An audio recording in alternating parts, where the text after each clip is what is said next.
Егер жер әлемінде жұма намазға келетін адамдар қалмай қалса, қасиетті Рамазан айы келген кезде ораза ұстайтын кісілер қалмай қалса, Алланы ұлықтайтын адамдар қалмай қалған кезде қиямет басталады. Демек, 2,5 миллиардтан ар жағындағы адамдардың ешқандай қадір қасиеті жоқ адамдар. Алланың алдында бұл өмір олар үшін жалғасып жатқан жоқ. Қияметтің белгілері бар дейді ғұламалар.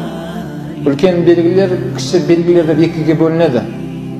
Сол кіші белгілерін ғұламалар санап отырып 99-ға жеткізген. Қазіргі күнде 98-і табылып тұр. Біреу ғана табылмай жатыр. Ол соңғы белгісі не ол? Егер сол 99-шы белгі табылса, одан үлкен белгілер басталады. Үлкен белгілер басталған кезде оған мұншалықты көп уақыт кетпейді. Бір ғұламалар айтқан, үлкен белгілердің баршасы бас аяғы бір күн уақыт кетеді деген.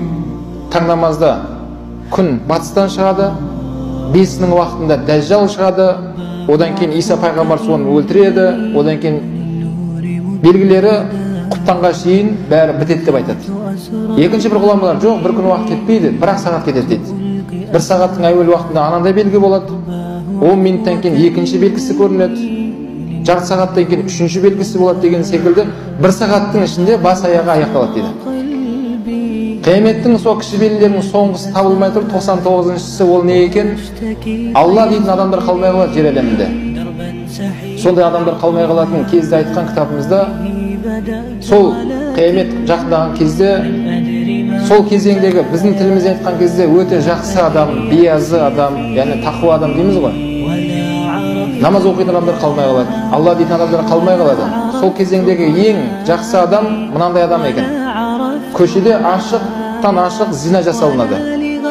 Сол кездегі ең жақсы адам жасамаңдар деп айтпайды дейді. Кішкене жолдан былайырақ тұрсаңдаршы, кішкене адамдар өтетін жерге тұрып алыпсыңдар сендерді. Сәл былайырақ тұрып істей берсеңдерші деген секілді айтқан адам сол кездегі ең тақуа адам екен. Жасамаңдар, харам, зина деген деп айтып жатқан жоқ ол. Жасаңдар, бірақ сәл былайырақ тұрыңдар. Адамдарға кедергі болып тұрсыңдар ғой деген секілді айтқан адам ең жақсы адам деген.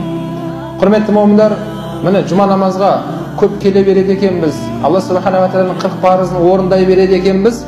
Қиямет созылып жатыр, бауырлар. Бүткіл әлем, сол 2,5 миллиардқа жуық мұсылмандар болса әлемде, солардың құрметі үшін ғана өмір жалғасып жатыр. Бауырлар, қабыл болсын иншалла. Біз тәуелсіз мемлекетпіз. Елбасымызға Алла қуат берсін, біз мәңгі ел боламыз деп жолымызды айқындап берді. Мәңгі ел болу үшін біздер Алла субхана ва тағаланың адамзаттың асыл тажы пайғамбарына ілесуіміз керек екен. Сол кезде біздің мемлекетіміз мәңгі ел болады.